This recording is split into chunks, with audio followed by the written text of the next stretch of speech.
Welcome to Dev Diary, the series where I try to make my own video games. And after having to unexpectedly pull out the 3D camera for our last project, why not put it to work in an actual 3D experience? Now I promise this was all done while sober, still brace yourself because things are about to get a little weird. The player controls this fish, standard WASD movement, and pretty standard third-person camera controls. Now, as a fish on land, movement is pretty slow, so the player can summon their steed, which will allow them to move faster. However, while riding their noble steed, controls are changed to a more vehicle-based control scheme. So forward is acceleration, back is deceleration, etc. Again, standard stuff here, but which mode the player exists in will matter, because obviously they are not alone in this techno-color world of madness. Now, the most common enemy of the fish is, of course,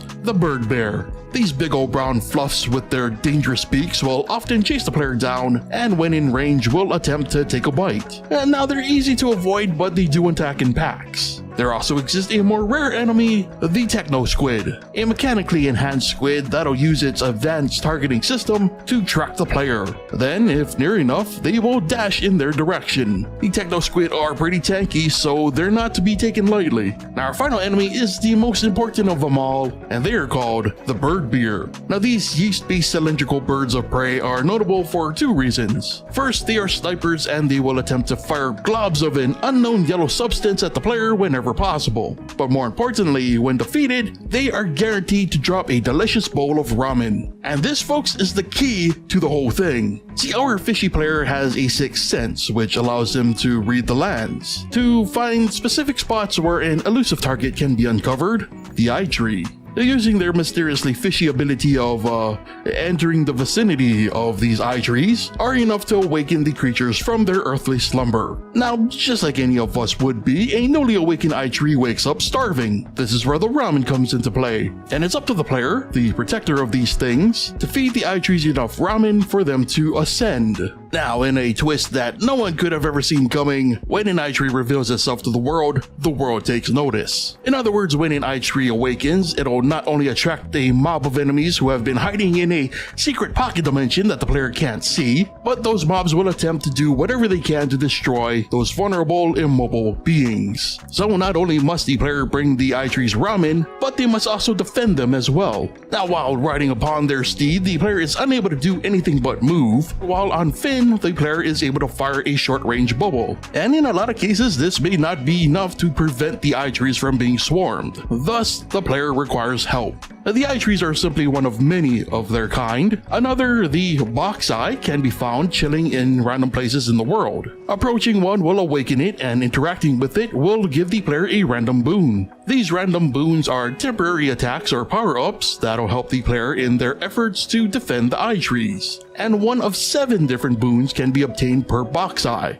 The first is a temporary drone ally, which will attempt to attack any nearby enemies. The fly shell is a bouncy, fast-moving homing shell with wings that is in no way inspired by an existing intellectual property. The third boon is a mushroom bomb. It's unwieldy, but anything caught in its blast radius will become confused, preventing it from attacking and moving in any coherent direction. The star is a boon that'll grant temporary invincibility. The pepper will grant a temporary speed boost. And the last 2 boons are liquid squirted from the player's own fishy scales. The first is a sticky white substance called glue, which will slow any enemies caught in said goop. The second floor-based boon is a hole.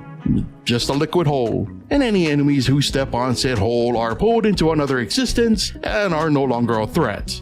These boons can be collected with no limits and can all be used at any time using the number keys. And the amount of each boon can be seen at the bottom of the screen along with an indicator for if the player currently has any ramen on hand and their health. And speaking of health, enemies may also drop health when defeated, which is another great incentive to take down the baddies. And that, folks, is the basic gameplay loop for this weirdo old project. Now, believe it or not, there was a method to the madness. Now, this was meant to be many different projects, but more research is required before we can get to them. So instead, this was more of an attempt to refamiliarize myself with 3D in GameMaker. And indeed, it is still a pain to do. But I am excited to pursue more 3D stuff, especially if a side effect is I get to practice more, low poly modeling. And indeed, all the low poly nightmares that you have bared witness to today were in fact made by yours truly. Anyway, what did you think of this fever dream, and what other types of 3D projects should we explore in the future? Be sure to let me know your thoughts and ideas in the comments. While you're at it, if you enjoyed the video, be sure to leave a like. And if you enjoy the content and would like to support the channel further, I am on Patreon, and why not subscribe if you're new to the channel? Well, with that said, brings us to the end of today's Dev Diary, so thank you so much for watching, and I'll see you next time.